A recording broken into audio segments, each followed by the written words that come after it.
Welcome to Cultural Insights, Part 2 of Central American countries. So we're going to keep getting good at this, saying the names in Spanish and locating them on the map. Here they are. What's this one? Honduras, Belice, El Salvador, Panamá, Panamá, Panamá, Guatemala, Nicaragua. I heard somebody say Nicaragua, and that's okay. Costa Rica. Well, as you can see in front of you, we have South America on the bottom, a little bit of North America on the top there. Over on the left, we have Central America and a little piece of Mexico.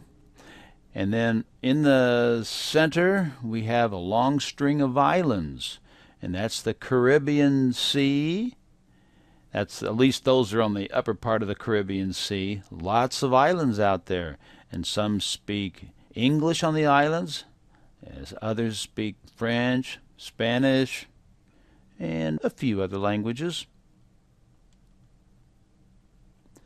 What's this?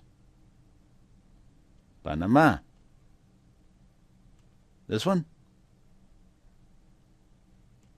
El Salvador.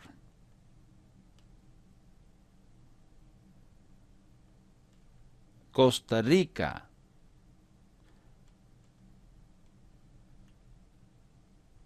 Belice. Honduras.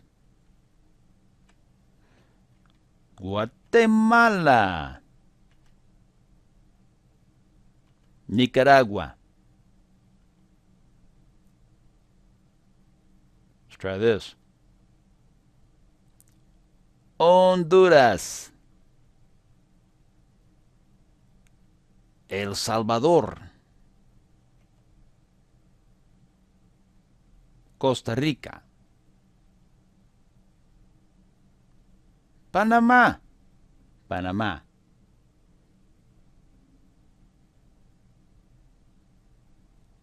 Belice.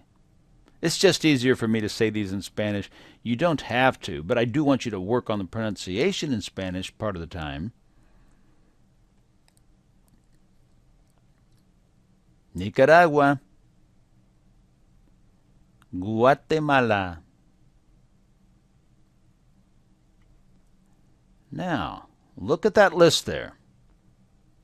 And tell me what number is cuatro.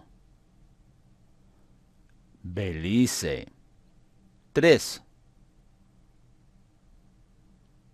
Guatemala. Uno.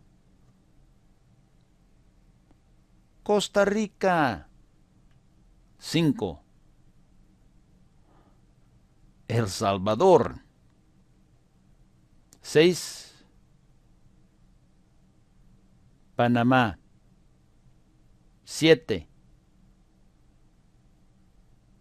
Nicaragua. 2. Honduras. Now, back to this menu.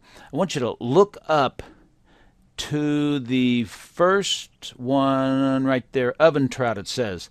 Now, what in the world is oven trout? These are people who were trying to, sell their restaurant food to English-speaking tourists, wherever they came from around the world. Well, what in the world is oven trout? There's really no such thing. But over on the left, you see trucha al horno. In Spanish, we understand this right away as baked trout. But somehow, somebody's helped these people, or these people probably just took, a dictionary out. This is what I call dictionary talk. And they just look up these words, oven trout. But, it's what goes on in that oven, baked trout. And then it says, with potatoes to brown and salad. Oh, we had a lot of fun. It was a blast. It gave us a lot of good fun without making fun of people. Let's see. Let's go on down to um, right over here. I like this trout crackling. Trout crackling. Never heard of that, but I guess it makes some sense, like pork cracklings. With potatoes to brown aromatic herbs. Uh-huh. All right. Well, I like the spaghettis one down here. Usually in Spanish we say spaghettis, spaghettis, and at the end, so it's an e on the front and then an is on the end. Here they've got a double t y s. I've never seen that before, and this is the way they think it is in English. Like a plural, spaghettis, because it's plural in Spanish, spaghettis. When you look down here, it's fun because, like, look at the third one, spaghetti to Alfredo. Oh man, we had so much fun reading these menus. But look at the description with writhe sauce, ham and cheese. Now I think they meant white sauce, but I can't be sure. But I think they did with writhe sauce. Well, you think of writhe. Writhe is to squirm, and usually it's used like with pain. It doesn't have to be, but squirming in pain, writhing in pain. So this is writhe sauce, ham, and cheese. So the ham, I guess, is writhing in the sauce. No, the sauce is whatever. It doesn't make any sense. Spaghetti to garlic. Oh, I'd like to have some of that. So you can have a lot of fun reading through menus in some cases.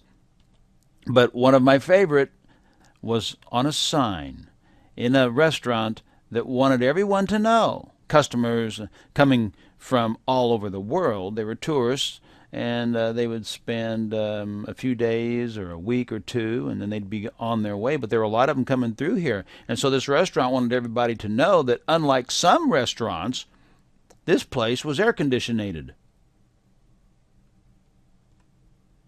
This is a picture above Mexico, one of the coastlines, and this is coming up from Central America.